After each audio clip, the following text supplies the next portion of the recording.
Mutual funds में एक प्रकार के फंड्स होते हैं बिजनेस साइकिल फंड्स, और आजकल इन्वेस्टर्स का इस तरह के फंड्स में काफी इंटरेस्ट बढ़ रहा है और इसीलिए फंड हाउसेस भी इस कैटेगरी में नए फंड्स लॉन्च कर रहे हैं। तो आज के इस वीडियो में मैं बिजनेस साइकिल फंड्स जो एक थीम है इस पर चर्चा करूंगा और साथ ही इस कैटेगरी से या थीम से जुड़े हुए एक न्यू फंड ऑफर को भी रिव्यू करूंगा। नमस्कार, स्वागत है आपका मेरे YouTube चैनल पर। मैं हूं Pankaj Matpal, certified financial planner. जिस तरह से अलग अलग मौसम होते हैं जैसे कि सर्दी, गर्मी, बरसात, और हर सीजन में अलग अलग तरह के फल, फूल, सब्जियां अवेलेबल होती हैं या उनकी डिमांड होती है, या हम कहें कि अलग अलग सीजन में अलग तरह के कपड़ों की जरूरत पड़ती है, उसी तरह से अर्थव्यवस्था में भी डिफरेंट फेजेस होते हैं और इन फेजेस के थ्रू जो जर्नी होती है उसे हम बिजनेस साइकिल कहते हैं। बिजनेस साइकिल का संबंध अर्थव्यवस्था में उतार चढ़ाव से है और बिजनेस साइकिल को बेसिकली पीरियड ऑफ एक्सपेंशन और कॉन्ट्रैक्शन के रूप में डिफाइन किया जा सकता है। बिजनेस साइकिल में जो चेंजेस होते हैं उसका जो असर होता है वो कंपनीज के प्रॉफिट, उनके अनसोल्ड गुड्स की इन्वेंट्री या क्रेडिट अवेलेबिलिटी, इस तरह की चीजों पर पड़ता है। लेकिन अर्थव्यवस्था में हमेशा तेजी या मंदी नहीं रहती है। मंदी के बाद तेजी आती है और तेजी के बाद मंदी आती है। हर बिजनेस साइकिल में 4 फेज होते हैं, यानी कि एक्सपेंशन, पीक, कॉन्ट्रैक्शन और स्लम। और हर इंडिविजुअल फेज की अपनी एक यूनिक इन्वेस्टमेंट अपॉर्चुनिटी होती है, यानी कि एक सेक्टर हो सकता है कि किसी एक वक्त पर बेहतरीन प्रदर्शन दिखा सके और हो सकता है कि अलग समय पर वो उतना अच्छा प्रदर्शन ना करे, दूसरे सेक्टर उस समय पर बेहतर परफॉर्म कर सके। तो बेसिकली जो बिजनेस साइकिल फंड्स होते हैं इनका उद्देश्य यही होता है कि सही समय पर सही सेक्टर्स में निवेश करके ब्रॉडर मार्केट के कंपैरिजन में बेहतर रिटर्न्स अर्न किए जा सके। हालांकि बिजनेस साइकिल फंड्स एक तरह से थीमेटिक फंड्स होते हैं, लेकिन ये दूसरे जो टिपिकल थीमेटिक फंड्स होते हैं उनसे थोड़ा अलग होते हैं, क्योंकि जब हम थीमेटिक फंड्स की बात करते हैं तो एक पर्टिकुलर थीम पर 4-5 सेक्टर्स शायद हो सकते हैं जिनमें निवेश किया जा सकता है। लेकिन जब हम बिजनेस साइकिल फंड्स की बात करते हैं तो यहां पर कोई स्पेसिफिक सेक्टर्स नहीं है, बल्कि समय के अनुसार सेक्टर्स में रोटेशन हो सकता है। हो सकता है कि जब तेजी है उस वक्त पर कुछ अलग तरह के सेक्टर्स से अच्छे रिटर्न्स की उम्मीद की जा सके, और उसी तरह ऐसा भी हो सकता है कि जिस वक्त पर बाजार में मंदी है उस वक्त शायद अलग तरह के सेक्टर से आप कुछ बेहतर रिटर्न्स की उम्मीद कर सकते हैं।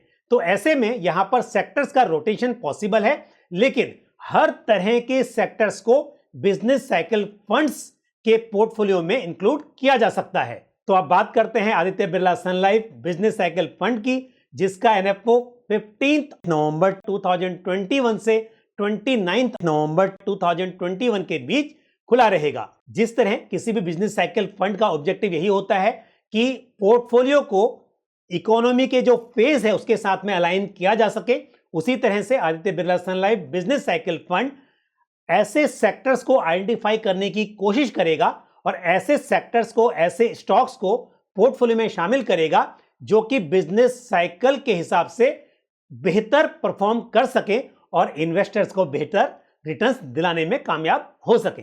इस स्कीम में मार्केट कैप या सेक्टर्स को लेकर कोई रेस्ट्रिक्शन नहीं है।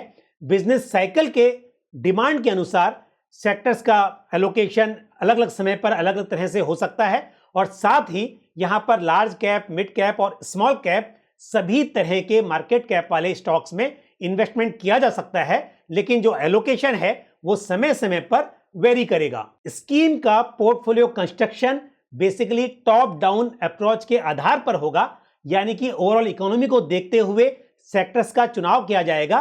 किसी भी समय पर कौन से सेक्टर्स बेहतर परफॉर्म कर सकते हैं उस बात को ध्यान में रखते हुए पोर्टफोलियो कंस्ट्रक्ट होगा, और फिर उन सेक्टर्स में से कौन से स्टॉक्स को शामिल किया जाना चाहिए वो बॉटम अप अप्रोच के आधार पर तय किया जाएगा, यानी कि फंडामेंटली स्ट्रॉन्ग शेयर्स ही पोर्टफोलियो में जगह बना पाएंगे।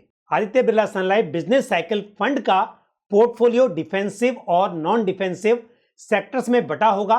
डिफेंसिव सेक्टर्स बेसिकली वो सेक्टर्स होते हैं जो कि किसी भी तरह की इकोनॉमी में, किसी भी बिजनेस साइकिल में स्टेबल होते हैं और ये मंदी के दौरान भी अच्छा परफॉर्म कर सकते हैं, जैसे कि हेल्थ केयर, एफएमसीजी, आईटी या यूटिलिटी सेक्टर्स। जबकि नॉन डिफेंसिव सेक्टर्स तब अच्छा परफॉर्म करते हैं जब इकोनॉमी में ग्रोथ होती है, जैसे कि बैंकिंग एंड फाइनेंशियल सर्विसेज या capex, oil and gas, infrastructure, ये कुछ ऐसे सेक्टर्स हैं। इस वक्त इकोनॉमी एक्सपेंशन फेज में है, इसलिए आदित्य बिरला सन लाइफ म्यूचुअल फंड का कहना है कि इस वक्त पर इस स्कीम के पोर्टफोलियो में banking and financial services, automobile, capital goods, cement, metals, इस तरह के सेक्टर्स को इंक्लूड किया जाएगा।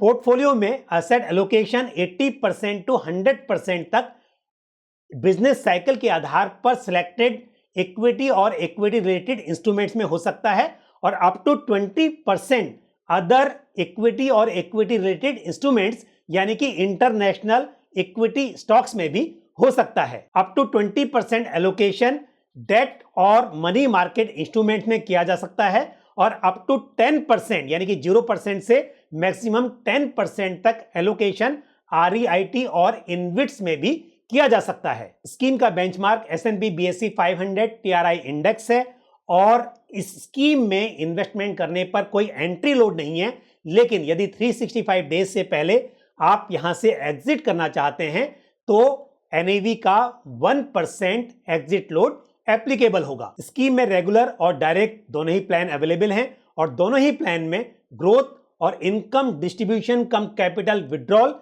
के ऑप्शन अवेलेबल रहेंगे। स्कीम में मिनिमम 500 रुपए से इन्वेस्टमेंट की शुरुआत की जा सकती है और उसके बाद 1 रुपये के मल्टीपल्स में इसे बढ़ाया जा सकता है।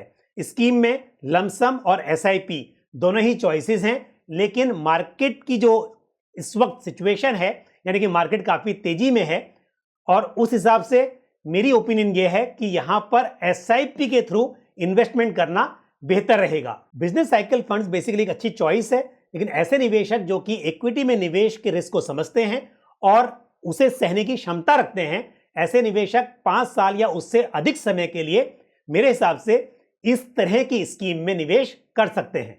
मुझे उम्मीद है ये जानकारी आपको पसंद आई होगी। वीडियो को लाइक करना और शेयर करना ना भूलें और साथ ही यदि आपका कोई सवाल या सुझाव हो तो आप कमेंट बॉक्स में पोस्ट कर सकते हैं।